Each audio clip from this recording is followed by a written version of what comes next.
The salt-crusted wind was the only constant in Commander Valerius's life, whipping across the desolate plains of the barren north. For 2 weeks the war had been short, brutal, relentless, a surgical cut designed to sever the enemy's supply line, but it felt like an eternity etched in mud and blood. Valerius, barely 30, stood on the crumbling rampart of Fort Vindex, his cloak the color of dried wine, watching the eastern horizon where the sun refused to rise fully.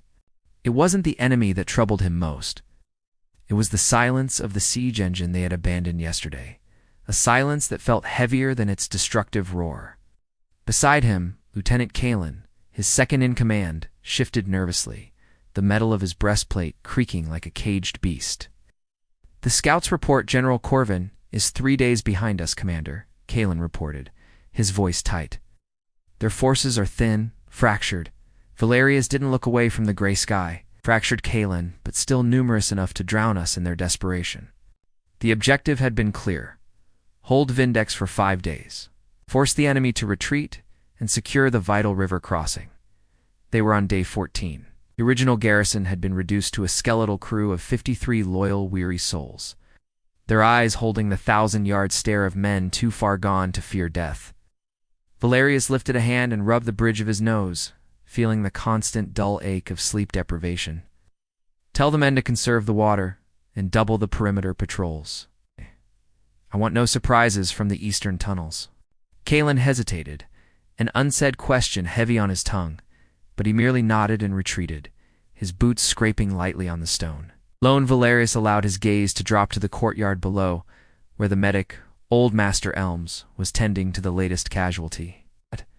The soldier was laughing a high, manic sound as Elms tried to stitch a gaping wound in his leg, a clear sign of the sanity breaking under the strain. Valerius knew that break intimately. It was a whisper he heard every night, tempting him to simply drop his sword and sleep forever. The cost of victory was not just lives, but the very essence of the men who won it. He reached inside his tunic and pulled out a small, worn wooden token, the carving of a small bird given to him by his sister. It was his last tangible link to the world before the war, a world of sunlit gardens and quiet laughter. He squeezed it until the edges dug into his palm, grounding himself against the rising tide of madness. That afternoon, the enemy launched a probing attack, not against the main gate, but a small, forgotten section of the northern wall. The attack was swift, a flurry of arrows and quick-moving spearmen, designed to test the limits of their exhausted defense. Valerius led the countercharge himself, his movements efficient and brutal, relying on instinct rather than thought. He found himself facing an enemy officer, a man whose eyes were wide with terror and determination. Their blades clashed with a dissonant clang, echoing off the high stone walls. Valerius was faster, stronger, his training years kicking in, but the officer fought with a feral desperation. As Valerius finally disarmed him, pinning him to the earth with his boot, the officer spat blood in defiance. "You win the fort, Commander, but you lose your soul." Valerius met the eyes not of a monster, but of a scared, broken man, just like his own soldiers. He did what was necessary, a quick, precise action that ended the short, sharp engagement. The words echoed in his mind long after the skirmish died down and the men returned to their posts, battered but holding. Later that evening, a fierce wind tore through the fort, carrying with it not just sand, but the faint, unsettling scent of burning wood and ozone. Kalin returned from a patrol, his face pale beneath the grime. "Commander, we found them. A dozen enemy horses slaughtered, 3 miles west, and a single carved figure left amongst the remains." Valerius felt a chill that had nothing to do with the night air. "A figure, describe it." "A child's doll, Commander, made of rough wood. Its eyes are painted red." Valerius knew the tradition, the enemy's last, desperate magic, a psychological attack to destabilize their minds. He ordered the doll burned immediately, but the damage was already done. Doubt had begun its insidious crawl. The next morning, a soldier named Marcus, known for his good humor, approached Valerius with shaking hands. "Commander, I saw them last night. The faces in the stone. They were watching us." Valerius calmly put a hand on his shoulder. "It's exhaustion, Marcus. Get 2 hours of sleep." "No, they spoke my name. They told me the war wasn't short enough." Marcus's eyes darted around wildly. Valerius knew the man needed rest, but they had no reserves. Sending him to sleep meant one less pair of eyes on the wall. The commander was forced to choose the garrison's survival over the soldier's sanity. You are needed on the western wall, Marcus. You stand for 2 hours, then you rest. The betrayal in Marcus's eyes was a dagger. Valerius had to be the immovable pillar, even if it meant breaking his men one by one. That evening, a new factor entered the battlefield. A thick, unnatural fog rolled in from the river, blanketing the fort. The fog was not silent. It carried distorted sounds, whispers, distant weeping, and the phantom clash of shields. It was a test, designed to erode the senses and make every shadow an enemy. Valerius ordered the men to link arms during patrols, relying on touch rather than sight. He walked the perimeter himself, the mist condensing on his face, tasting like iron and fear. He nearly walked past a figure huddled by the northern battlement's scalon. "Lieutenant, report," Valerius demanded, his hand immediately on his sword hilt. Kalen didn't move. "I hear my mother, Commander. She's calling me home. She says the war is over for me." Valerius felt a jolt of alarm. Kalen was the rock of the defense, yet the psychological weapon had claimed him too. "That's the fog speaking, Kalen. It's a lie.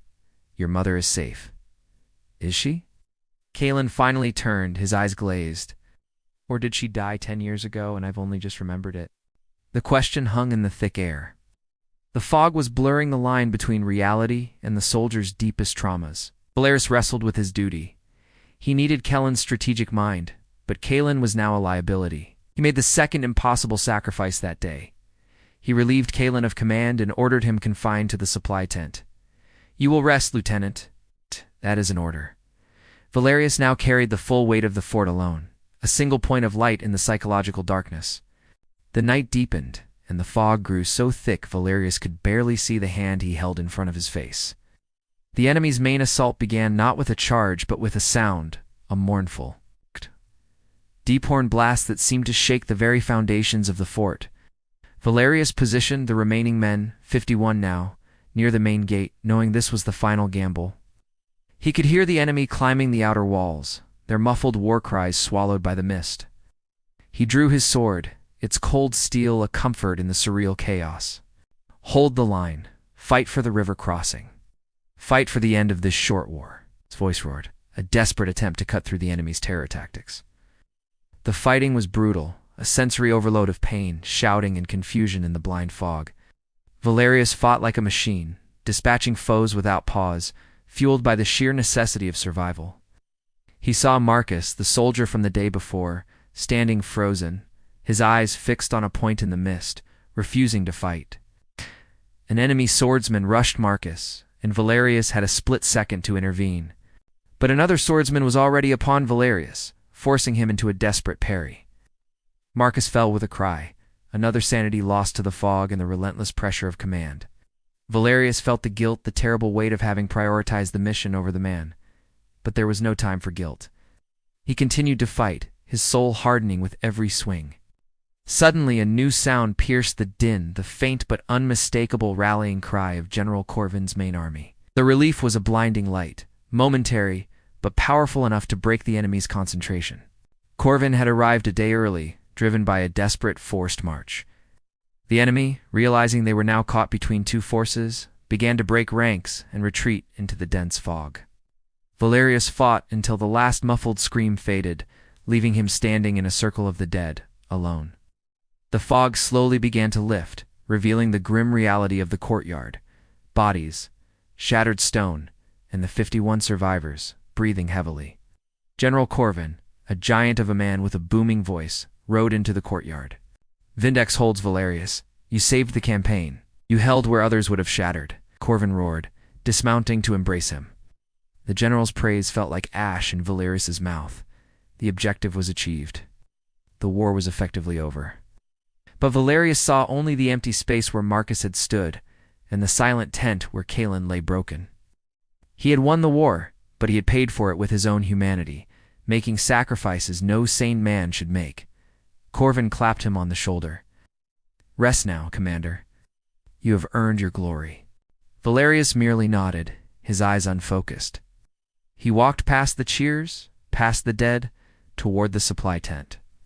He found Kalen staring blankly at the ceiling, the madness having settled into a quiet, permanent fog. "The war is over, Kalen," Valerius whispered, the truth tasting like a lie. Kalen blinked slowly. "Is it, Commander?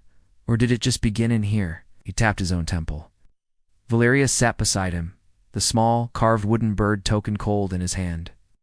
He had sacrificed his men's sanity and his own to achieve the objective. That was the cost of this short war.